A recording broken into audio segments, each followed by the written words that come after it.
the feast of the English martyrs, we know that England is blessed with the highest number of the martyrs in Europe. And we know that Father Tom, he has some personal experience associated with today's feast. Father, could you just share it with us? Yeah, certainly, yes. I had the privilege way back in, when was it?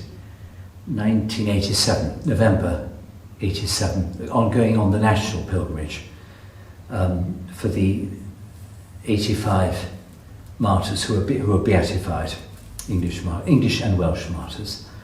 And the pilgrimage was led by Cardinal Hume. There are quite a number of bishops. From our own diocese, I don't know, must about 100. I'm not sure how many went. On the negative side, the weather could not have been worse. It rained almost constantly, 4 or 5 days there.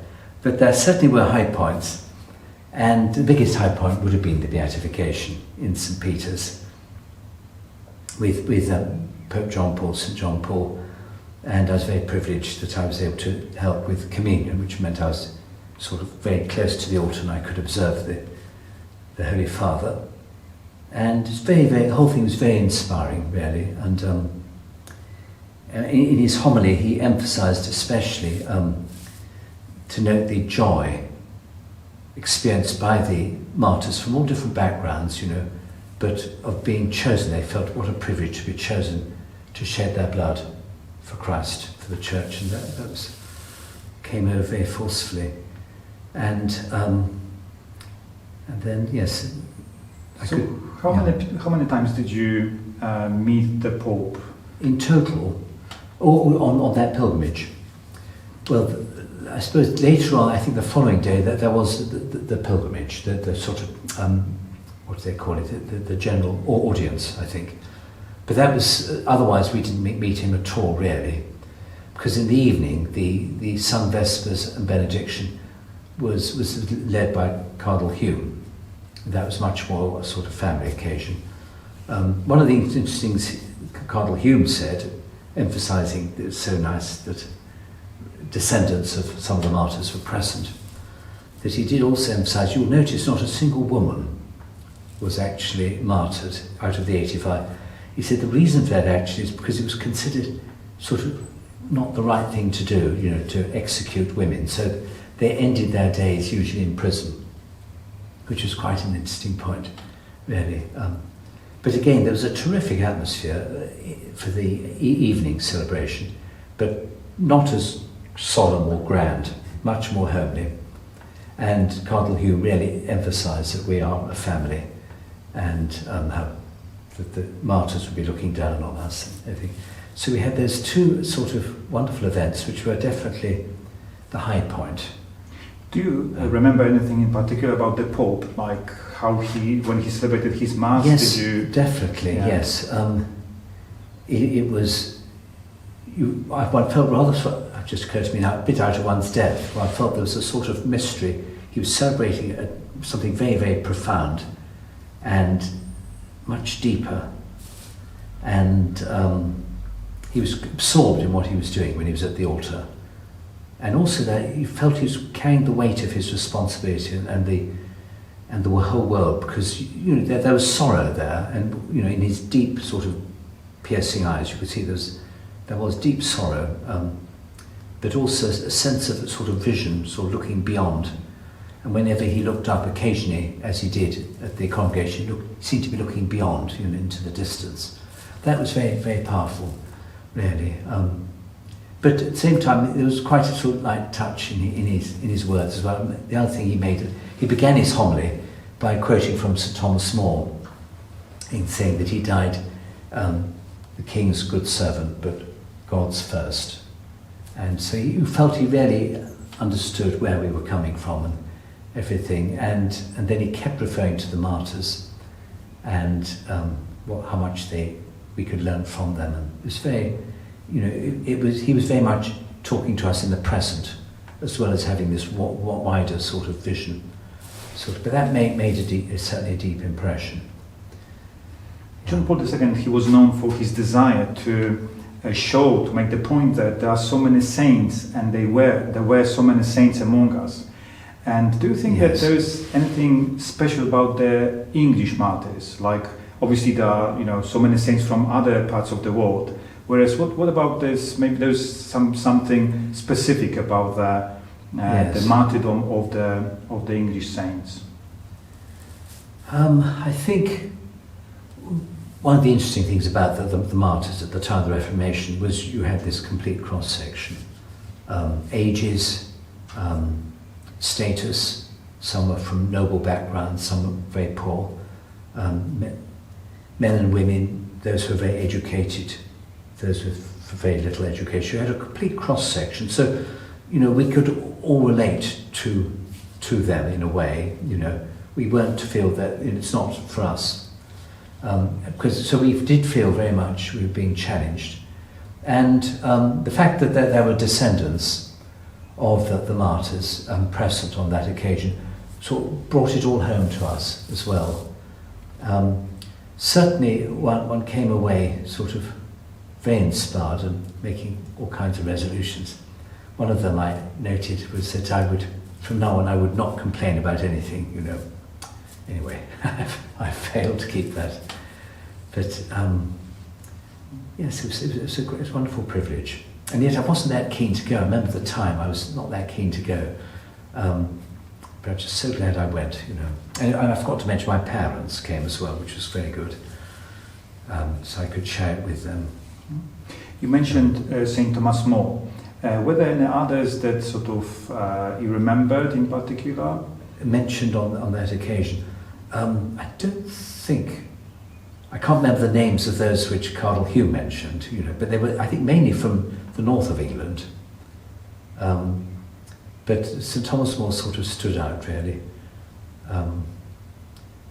And so how many of you were there at the beatification at the Mass? Well, the total number from the national pilgrimage was maybe anything up to about 2,000, I think.